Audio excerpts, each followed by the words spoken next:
स्वागत योग्य अच्छा निर्णय है। इतिहास प्रमाण साक्ष्य महाराज विक्रमादित्य के द्वारा अपने पिता भोज की स्मृति में भोजशाला का निर्माण किया गया था, जो गुरुकुल के रूप में थे, जिसमें 10,000 छात्र वहाँ पठन पाठन करते थे। एक साथ 1,000 लोग, इतना बड़ा हवन कुंड है, बैठ कर आहुतियाँ देते थे।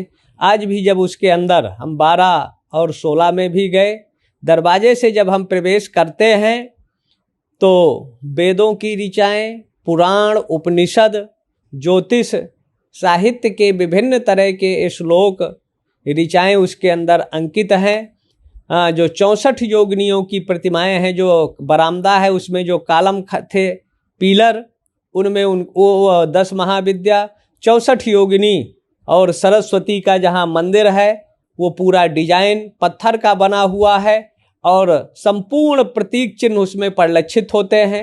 ये तो पूर्व में दिग्विजय सिंह ने उनको चाबी दिया, अनुमति दिया। कमल मौला वहाँ की मूर्ति को मुखबिरी करके चोरी कराया था, जो एक तरह से गलत था और हिंदुओं का वो स्थल था, अभी भी है। और कोर्ट ने जो निर्णय दिया, नमाज मंदिरों में नहीं होती। और हदीस ये कहता है कि अगर अपनी ज़मीन नहीं है तो उसके अंदर की गई इबादत एक तरह से वह अल्लाह ताला को कबूल नहीं। लेकिन ये मुसलमान हर जगह प्राय यही झगड़ा लड़ाई लड़ाने के लिए और हिंदुओं की आस्था श्रद्धा को कुचलने के लिए 1800 मंदिरों को एक तरह से तोड़ कर मस्जिद के रूप में परिवर्तित किया और वहाँ उनके आस्था श्रद्धा को कुचलते हुए एक तरह से काफिर का ये काम करते हैं। हदीस के अनुसार इनकी इबादत अल्लाह ताला को कबूल नहीं। और वहाँ भी ये कहे कि हमको इबादत दिया जाए, जो गलत था। सरकारों ने जो अब तक इबादत कराती रही, ये गलत था। मंदिर में सिर्फ पूजा होना चाहिए जहाँ इनका स्थल है। हिंदू समाज इनके इबादत का विरोधी नहीं है। अगर विरोधी होता तो लाखों मस्जिदें इस देश में नहीं होती।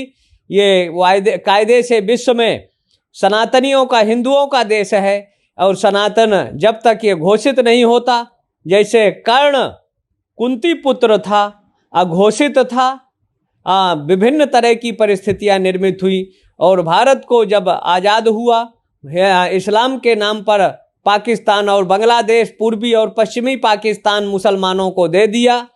तो यहाँ से एक सर्वे कमेटी होना चाहिए और जितने गुलामी के प्रतीक चिन्ह हैं उन पर रिपोर्ट लेकर एक साथ इन सबका अंत कर देना चाहिए। सनातनियों के जो 1800 मंदिर हैं और उनमें प्रमाण भी आज मौजूद है।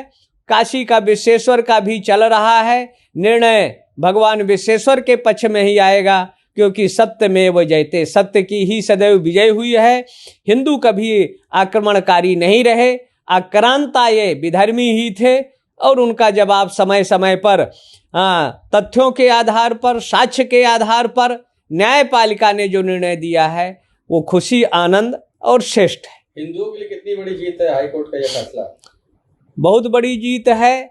जो सैकड़ों सालों का, क्या 200-300-400 साल का ये संघर्ष था, वैसे तो ये 2500-3 हजार वर्ष का था, चल रहा था, कोई तब विवाद नहीं था। ये 300-400 साल या 200 साल का ये झगड़ा था और बहुत बड़ी जीत है।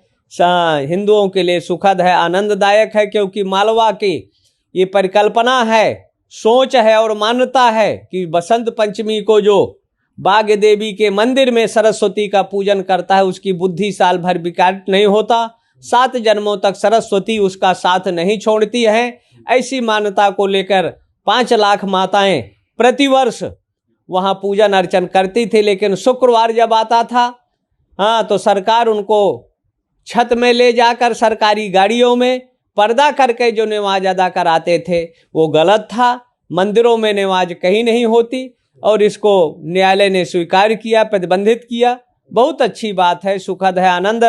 हजारों हिंदुओं का, लाखों करोड़ों हिंदुओं की आस्था की विजय हुई।